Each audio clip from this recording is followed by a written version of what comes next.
오늘 우리에게 주시는 하나님 말씀 함께 봅니다. 오늘 우리에게 주시는 하나님 말씀은 마태복음 19장 23절부터 26절입니다. 그러면 다 함께 읽습니다. 예수께서 제자들에게 이르시되 내가 진실로 너희에게 이르노니 부자는 천국에 들어가기가 어려우니라.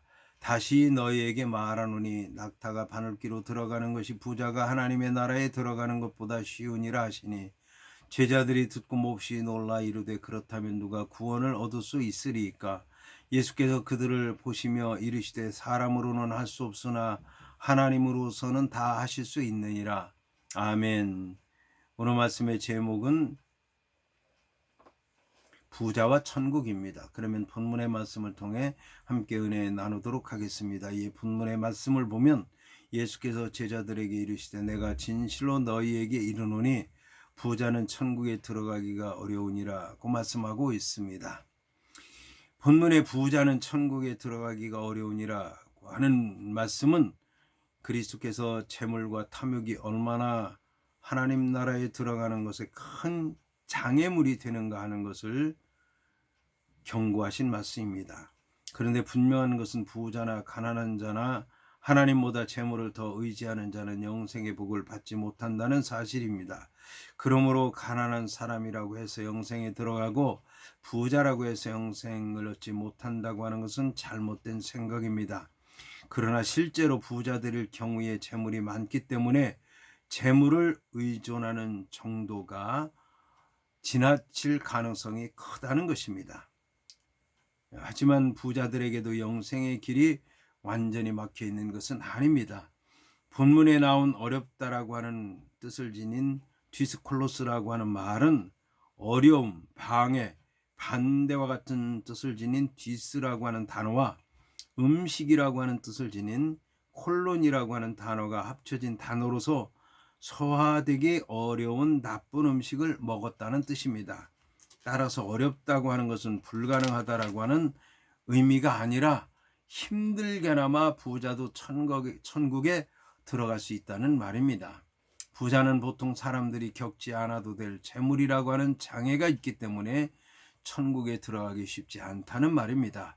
그 방법은 꼭 한 가지, 즉 모아두었던 재물을 가난한 자들에게 나누어 주는 것, 다시 말하면 자기를 부인하는 것 뿐입니다. 여기서 천국은 내세적인 의미가 강하며 하나님 나라는 내세적인 의미와 더불어 현재적인 의미도 지닙니다. 따라서 부자는 내세의 천국에 들어가기 어려울 뿐만 아니라 지금 현재 세상에서 하나님의 나라의 통치에 순응하기 어렵다는 뜻입니다. 이러한 사실은 마태복음 본문과 마가복음 본문에는 들어간다라고 하는 뜻을 지닌 단어가 미래형으로 되어 있지만 누가복음에서는 현재형으로 되어 있다고 하는 데서도 알 수 있습니다. 이것은 부자뿐만 아니라 명예를 가진 자, 권력을 가진 자와 같이 세속적인 측면에서 누리는 것이 많은 자들은 자신이 가진 것들을 의존하기 쉽기 때문에 이 땅에서도 하나님의 통치에 순응하기 어려울 뿐만 아니라 장차 하나님의 나라에 들어가기 어려울 것이라고 하는 말씀인 것입니다.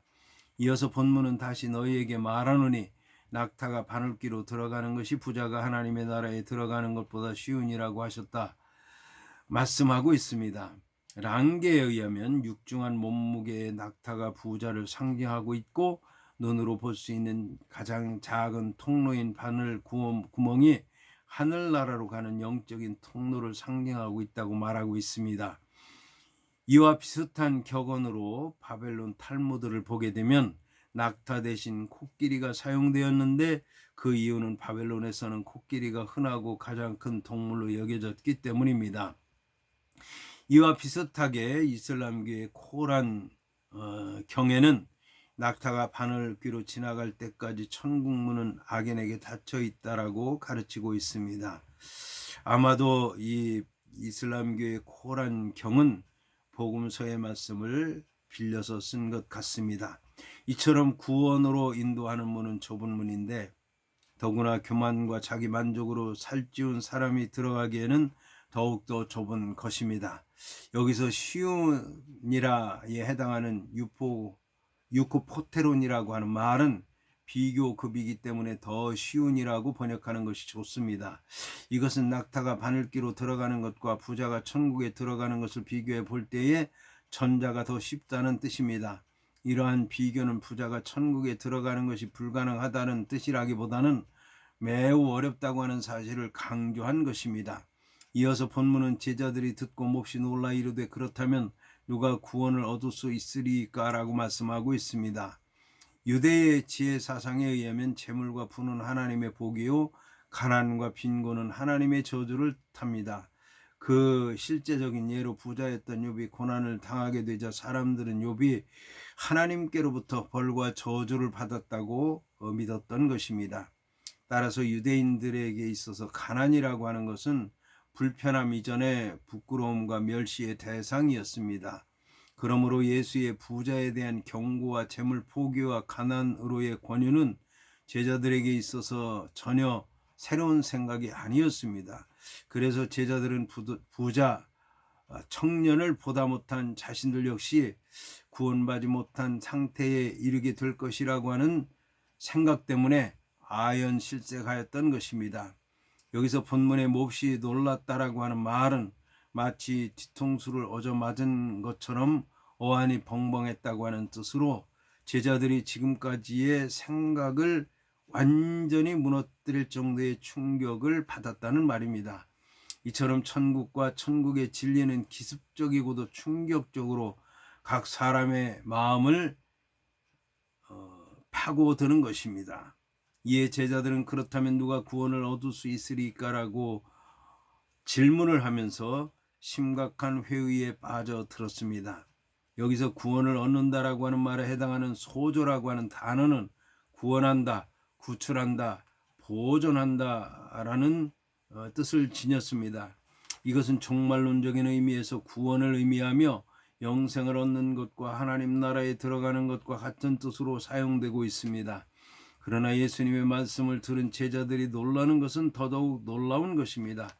왜냐하면 예수께서는 이미 마태복음 5장 3절에서 제자들에게 심령이 가난한 자는 복이 있나니 천국이 그들의 것이라고 말씀하셨기 때문입니다.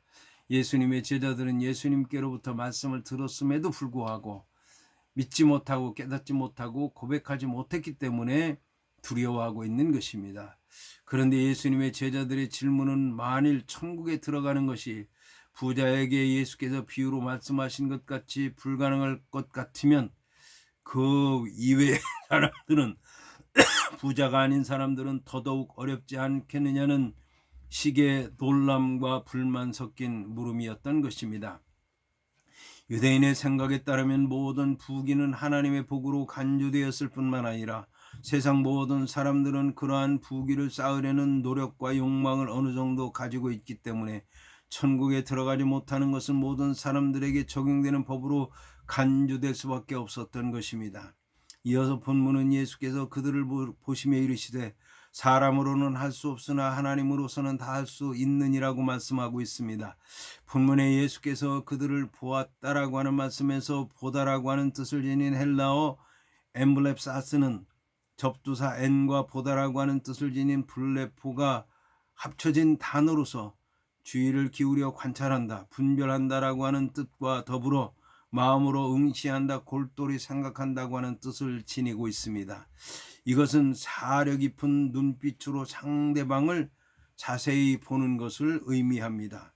본문에서는 예수께서 깊은 동정심과 사랑에 충만한 눈빛으로 제자들의 불안을 완전히 씻어버릴 정도로 그들의 모습을 바라보고 있는 것을 말씀하는 것입니다.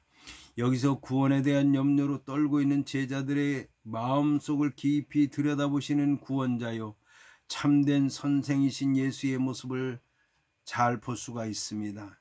본문의 사람으로는 할 수 없다는 말에서 먼저 사람으로라고 하는 말은 사람의 판단으로는, 사람의 힘으로는, 사람의 능력으로는 과 같은 뜻으로서 사람의 모든 노력을 가리키는 말입니다.